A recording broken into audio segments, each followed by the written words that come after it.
नाम तुम्हारा बना देंगे तुम्हारा और तुम्हारी फैमिली का। जब उस पर शुरू हुआ मामला तो उसकी एक्सप्लॉयटेशन हर तरीके से शुरू हुई, मज़हब के नाम पर, तिजारत के नाम पर, हमारे उलमा के नाम पर,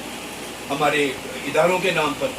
और वो सब का सब इस तरह हो गया कि इंसान तसव्वुर भी नहीं कर सकता। तो अब जनाब वो पीरियड शुरू होता है जिसके लिए मैं इस ग्रेट इंसान की बात करने लगा था, और ये पूरा पनीर मैंने जनाब रफ़ीक अहमद बाजवा साहब के लिए मैंने बांधी है।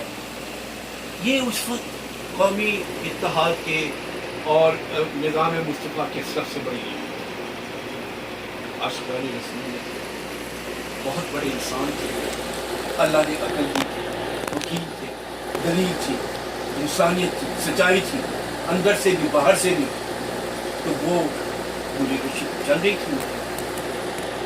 और वो उसका हिस्सा थे, वो उसके लीडर थे। जब वो साजिशें बहुत हद तक बढ़ गई तो भुट्टो साहब ने मुलाकात के लिए आज मैं वो बात करने लगा हूँ जिसका बहुत से लोगों को इल्म ही नहीं है, जानते ही नहीं है। तो भुट्टो साहब से जब इनकी मुलाकात हुई तो भुट्टो साहब ने वो सारी साजिश उनके सामने रख दी कि ये साजिश है जो आज हमारे सामने आज 1920 के अंदर हम देख रहे हैं जो साजिश, वो उन्होंने वो पूरी की पूरी साजिश रफ़ीक अहमद बाजवा के साथ साथ को सामने और उनको बताया कि जनाब ये इस्लाम का मामला है, ये मामला ये है कि मुसलमानों को दफा करने का और पाकिस्तान को बचाने का मामला है, और आप अगर मेहरबानी फरमाएँ इसके ऊपर गौर कर लें और जो सारी सूरत हाल है उसको आप सुनें। रफ़ीक अहमद बाजवा साहब जो है ना उनकी ग्रेट शख्सियत थे, इतने मुहब्बे वतन थे, वो ज़िद्दी नहीं थे। ज़िद्दी थे तो किसके लिए? पाकिस्तान के लिए, पाकिस्तान की आवाम की मोहब्बत के लिए।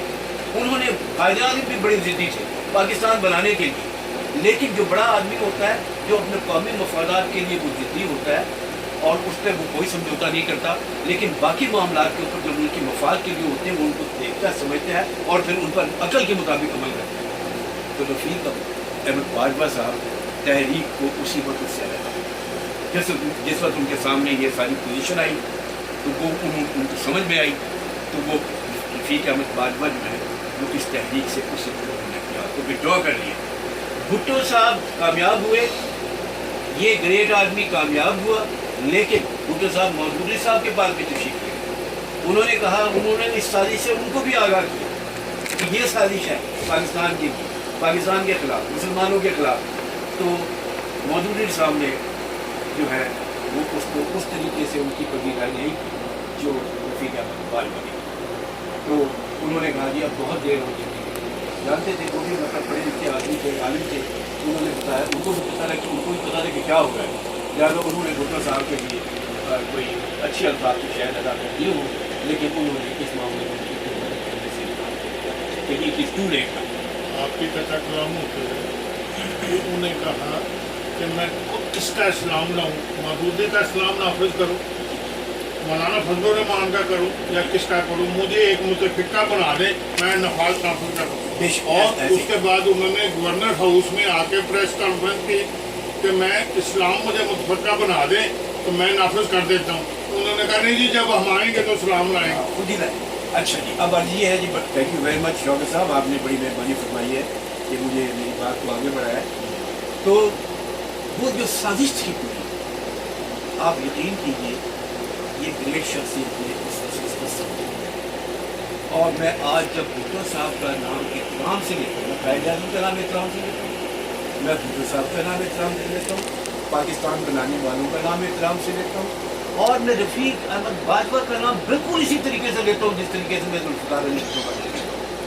जिस तरह मैं कायदे आज़म का नाम लेता हूँ। आप यकीन कीजिए मैं उस दिन से इस शख्स की इज्जत मेरे दिल के अंदर इतनी बड़ी हो गई कि मैं आपको बता नहीं सकता कि ये कितना बड़ा इंसान था। वो सच्चाई थी इनके अंदर, वो इनके अंदर हुब्बुल वतनी थी, ये एक बहादुर इंसान थे। इनके साथ मेरी बहुत ज़्यादा दोस्ती नहीं हुई, लेकिन इस लिहाज से कि मैं पॉलिटिकल साइंटिस्ट हूँ, ये भी पॉलिटिकल साइंस, ये भी एक पॉलिटिशियन थे और हमारे मुल्क में जो कुछ हो रहा था ये उसकी वजह थी। और मेरा इनके साथ जो ज़्यादा ताल्लुक़ बना वो अपने रिजवान की वजह से। कॉलेज के अंदर जमात इस्लामी के गुंडे आके तोड़ फोड़ करते थे, हमारे इन बच्चों को मारते थे, तो आई वॉज द पर्सन کہ جو سب سے مظلوم بچے ہوتے تھے میں ان کے لیے کھڑا ہوتا اور میں ان کو کوشش کرتا تھا کہ میں ان کو بچاؤں بھی، میں کوشش کرتا تھا کہ ان کی مدد بھی کروں،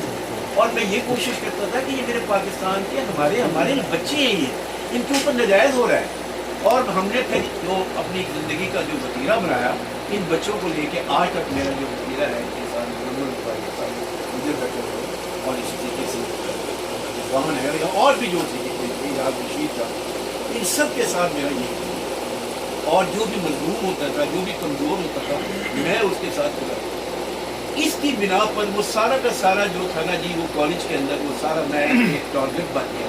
ان طاقتوں کے سامنے۔ اور حالانکہ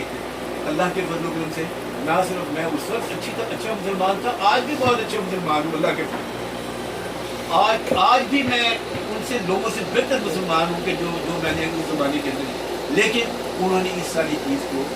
پولیٹیکل طریقے سے سمجھا اور انہوں نے یہ کہا کہ یہ ہمارا دشمن ہے، یہ ہمارا دشمن ہے، اور یہ اس طریقے سے میری ان کی مخالفت، اور تو بہت بڑی مجھے انہوں نے نشانہ بنایا۔ لیکن اللہ کا شکر ہے میں آج بھی قائم دائم ہوں، میں باعزت طریقے سے ریٹائر ہوں، میں نے باعزت طریقے سے اپنی زندگی گزار رہا ہوں، اس لیے کہ میں سچا تھا۔ میرا پاک، میرا اللہ پاک، میرا رسول پاک صلی اللہ علیہ وسلم اور میرے جتنے بھی لیڈرز ہیں جن میں پاکستان پائے جا رہا ہوں، ہم سچے ڈیموکریٹ تھے۔ نہ کبھی ہم پہلے لیفٹ کے آدمی تھے، نہ آج لیفٹ کے آدمی ہیں۔ یہ لیفٹ کا نام تو دیا امریکہ اور مولویوں نے اس وقت، جس وقت ایشیا سبز اور سرخ رشیا کو توڑنا تھا، اس وقت ان کے انٹرسٹ تھے کیونکہ رشیا کو توڑنا تھا، اس لیے کہ ہم اسلام کو سپورٹ کرتے تھے اور ان لوگوں کو ایشیا سبز اور ایشیا سرخ کے نعرے لگاتے تھے آگے چلا۔ ہمیں یہ بات سمجھ میں آتی تھی، لوگوں کو نہیں سمجھ میں آتی تھی، وہ ان بیچاروں کو اس لیے کہ ان کو سچی بات بتائی نہیں جاتی تھی۔ آج دیکھیے جسٹس نسیم اشرف صاحب، انہوں نے یہ اقرار کیا ایک جلسے میں بھی اور اپنی کتاب میں بھی کہ ہم نے وہ غلطی کی ہے، حالانکہ وہ اس کا حصہ تھے سرموٹوں کو سزائے موت دینے میں، انہوں نے اس کا اقرار کیا، لیکن اب بہت دیر ہو گئی، زبان میں سے نکلا ہوا تیر زبان سے نکلے ہوئے الفاظ واپس نہیں ہو سکتے۔ It was too late.